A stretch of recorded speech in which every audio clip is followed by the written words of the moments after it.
Hey juniors, welcome to the first flipped lesson for Unit 21. This is History of the Americas, the Second World War. Now before I start, I'm very well aware that we will not be able to get to the actual fighting of the Second World War this year. That is what we will open up next academic year with. So we're going to be a little bit behind at the start of next year, but I think that everything's okay. You guys did a great job with the distance learning, so I think overall you'll be fine when it comes to next year. All right, so the first part that we are going to talk about is Unit 21.0, and this is background, all right? This is a little background information leading up to the outbreak of the Second World War, all right? This is a picture of Latin America. We've been talking about Latin America for a while. We did the Great Depression, but we didn't really get into its effects on Latin America. All right, so I just want those of you who are not from Latin America to kind of essentially know what you're dealing with when I talk about Latin America. You don't need to know all the countries. The big ones are going to be Brazil, Mexico, Cuba. Those are the three big ones. Kind of smaller, little less important, but will come up from time to time, are going to be Argentina, Venezuela, Dominican Republic, all right?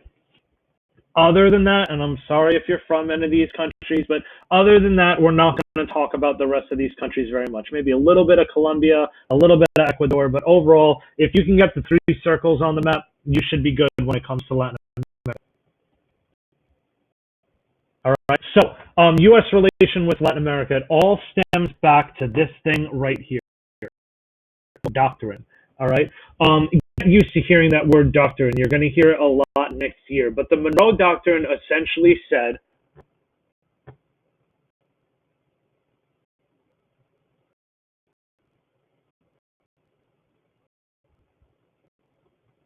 the Western Hemisphere is a U.S. sphere of influence. Europe, stay out, right? This was a message to show the United States' strength and essentially tell the Europeans that your imperialism, don't bring it over here. Because we were very well aware if the Europeans brought imperialism to our hemisphere, wars would break out. So we wanted to protect our backyard, our neck of the woods. That's called the Monroe Doctrine. All right.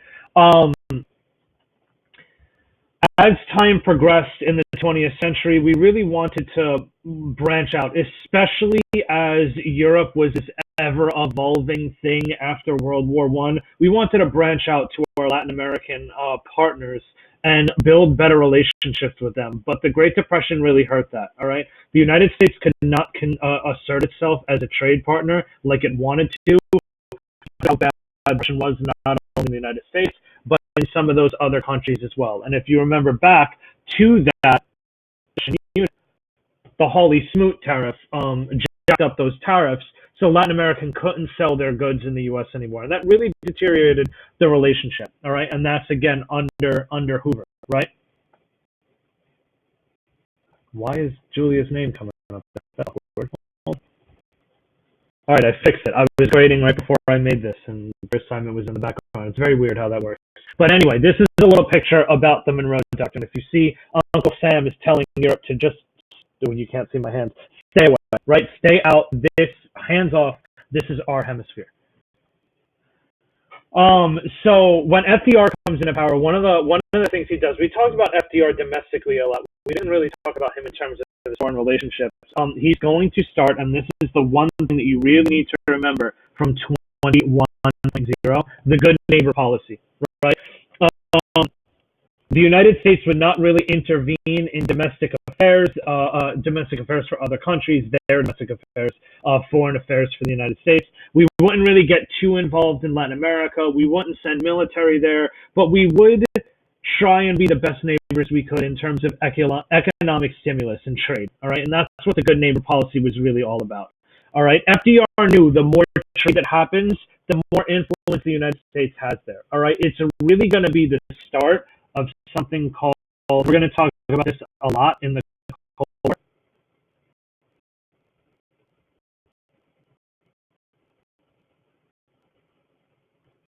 Neo-imperialism. We don't need to send troops to conquer a place anymore. We can send money and goods there and have the same effect, right? It's the beginning of this new mindset. All right. And in Latin America, after the good neighbor policy is going to come together, and they're going to have a lot of conferences with each other, and they're going to come up with agreements. The Buenos Aires Conference is one in 1936, where they're saying they wouldn't really start conflict over citizens abroad, right? There's a Pan American Conference. There's the Reciprocal Trade Agreement. There are a lot of agreements that happen in our hemisphere after FDR institutes the neighborhood policy. So it does have some pretty good effects. All right. Result of the good neighbor policy: the United States is the conglomerate in this hemisphere, right? We are the top trade partner for most countries in the region, right? We are getting a lot of natural resources from these kind of lesser countries and turning them into finished products which sell for more. So the same thing that we talked about when we discussed imperialism, right? It's the same idea. Now we're just talking about it in this kind of new thing, and it's off the back of the good neighbor policy. All right. Oil is a bit of contention when it comes to Latin America. Bolivia has oil. They didn't really want foreign companies coming in and drilling for their own oil. They wanted control of their own oil. Oil in Latin America is going to be a problem way throughout the Cold War. Keep that into the back of your head. All right. Here's policy, right? And this is goes to Uncle Sam, and he's watching the entire hemisphere, and these Latin American countries are powerless to America and their dominance over trade. Another result of the good neighbor policy is Latin America is going to get into a kind of an economic golden era, right? Where gross national product, that's what that GNP stands for, they're going to be able to produce and sell not only to other Latin American countries as well, but really to the United States, all right? And that's really going to spark a golden era of not only trade, but of national product and increased production inside of these Latin American countries. It does make the relationship between the United States and some of these other countries deteriorate a little bit. As these countries are kind of growing, they're maybe leaning towards un-American ideas. And this is where America is going to start getting in to other countries' affairs, like Brazil, like Argentina, that are maybe going a little bit more towards a dictator route. And this is where the good neighbor policy takes a different turn. All right, I'll let you guys kind of look at this a little bit. I just found a slide from the internet. So, all right, this should all be a little bit of review. These are the events of the 1930s. There were American countries in the League of Nations, right? America itself, the United States of America, is not in the League of Nations, but their opinion of League of Nations matters definitely affected the League of Nations decision making. We didn't talk about that a lot in the League of Nations, but they did. Right? So if you guys remember right here, the Leighton Commission, right? If you don't remember, the Leighton Commission was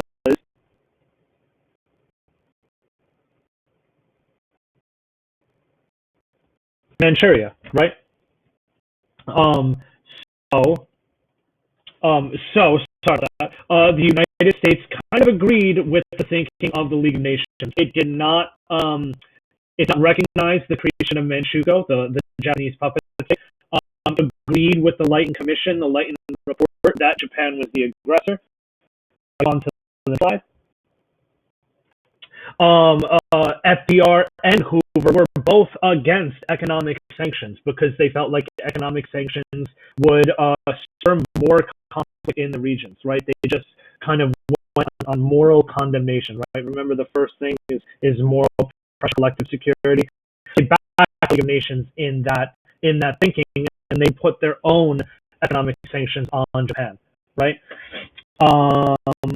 Moving on. The Spanish Civil War, all right. The United States government does not get involved in the Spanish Civil War formally. There are a lot of volunteers overseas and fight the Spanish Civil War. In America, the volunteers are called the Lincoln Brigade, all right. So if you volunteer to go fight for freedom and democracy. In Spain, you were part of the Lincoln Brigade.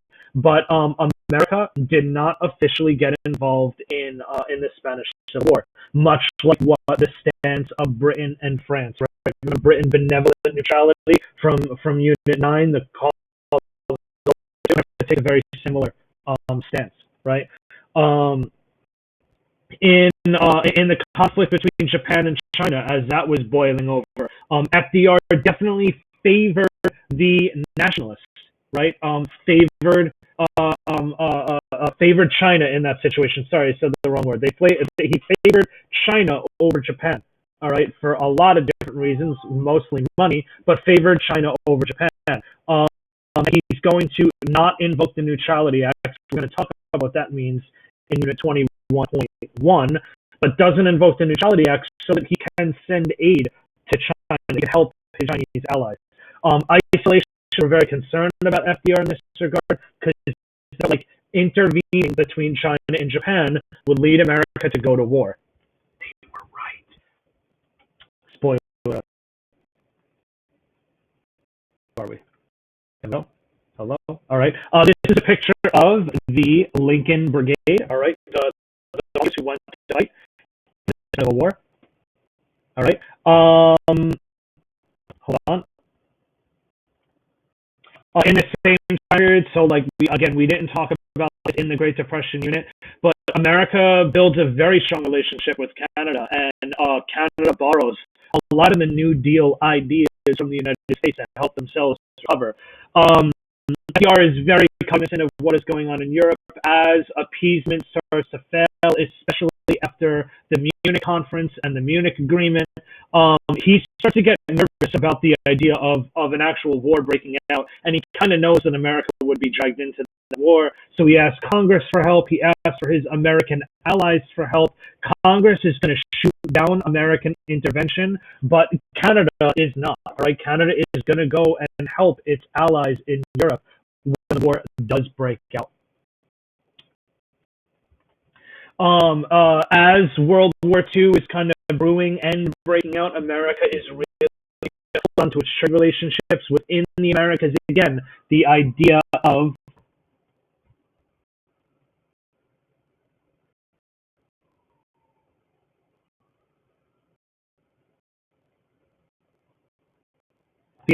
neo-imperialism, right? It's not the real word yet, but we're getting there. I cannot really send troops to control an area. I can send goods there. So if I have that many goods in a foreign country, chances of them either entering the war without telling me or turning anything, right? That's the mentality here. Latin American countries do make a lot of money trading goods with the Nazis. Which, it happened. It's a thing. But again, America tried to limit that. They did not want to get dragged into a war because of Nazi interests coming into our hemisphere. Again, the Monroe Doctrine, right? America does kind of take a little bit of a sketchy view towards places like Peru that had German officers come and train their own military, or places with large German or Japanese populations, right? So it does get a little bit messy, a little bit in terms of U.S.-Latin relations. Next slide, please. Computer. Next slide. Can I go?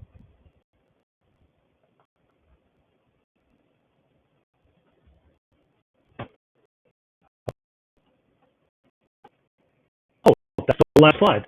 That makes sense as to why it did not continue. So that is the last slide. That is the end of 1.0. There will be an ed puzzle on this to answer those questions, but it should be pretty self-explanatory and straightforward. If you have any questions, and I will see you in Unit 21.1. Be good.